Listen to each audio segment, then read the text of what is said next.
Hello. For my project, I decided to talk about Greek statues and other works of art. Ever since I was young, I was always fascinated with Greek gods, and everything about them just made me love the subject more and more. So, when I grew up, I started to have a fascination with Greek statues and other works, as well as learning all I could about the gods. As for myself, I am unfortunately not too artistic, but I am good at doing research and crafting art projects, so I was happy to see that I could write a paper for this particular project. In this paper, I will be discussing certain pieces of art that either are my favorite or are very popular during the past or currently. During our course, we discussed a little bit about Greek sculptures and Roman sculptures and other works of art, but I wanted to build on that. Some might not find statues very cool, but as for me, I can see a lot of beauty and emotion in each and every statue.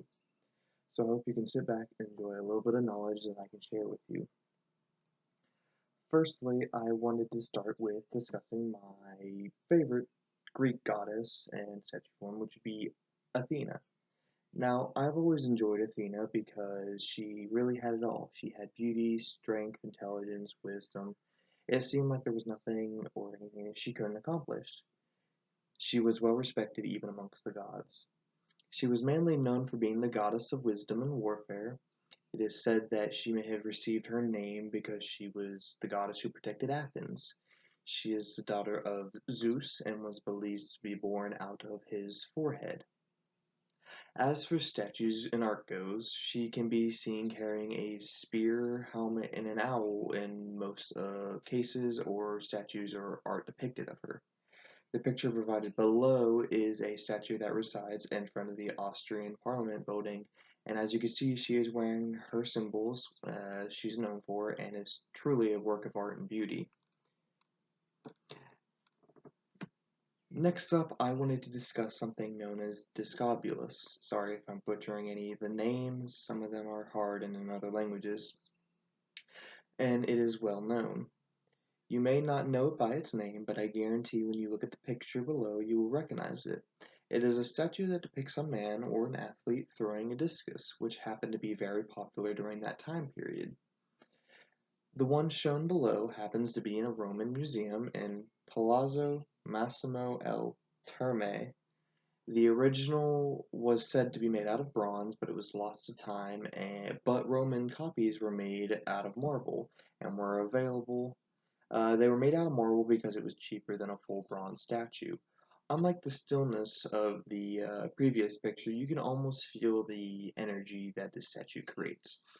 It makes you think of the action that he's doing, and the way that his body is crafted just makes you imagine exactly what is happening. It makes you feel it. Any statue of work or art that can give someone such an emotional feeling is truly a masterpiece and deserves to be mentioned throughout history. Now, a lot of Greek statues, the originals were lost. They were melted down in crusades or they were just lost throughout time. But a lot of Roman copies were crafted, so we have those to thank. For the last piece of art, I wanted to discuss yet another popular statue, or perhaps one of the most well known statues. The picture depicts the stunning beauty of a woman made from marble. It is believed to be the representation of Aphrodite, the goddess of beauty and love, but some speculate it is the sea goddess Amphrite. I'm sorry, I know I didn't say that right.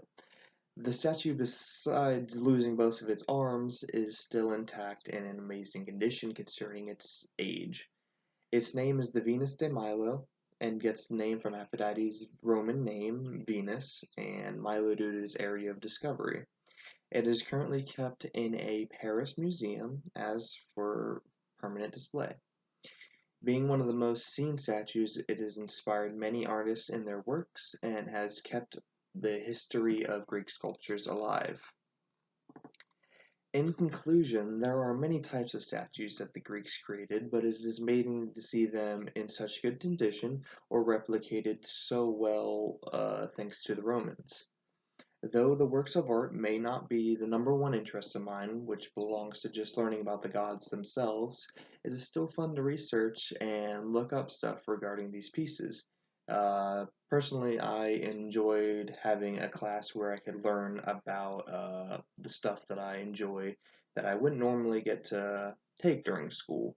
Because in nursing, learning about Greek gods isn't exactly something I need to know, but it was nice to have that experience to do it. It was fun to have. Um, but I hope I was able to inform you about the few statues and that you could see the masterpieces that were created so long ago. Below, I will add a few pieces of art that I like and where they are located. First one is the Farnese Hercules, which is another Roman replica due to the original being lost. Here you can see him after a few of his labors leaning against his club in the Nemean lion's skin. The next one, if you scroll down, is the Fairness Atlas, which is a Titan and is another Roman coppery, but this one resides in Italy.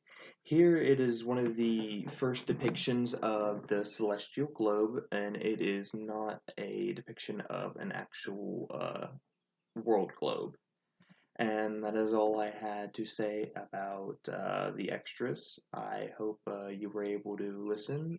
Thank you.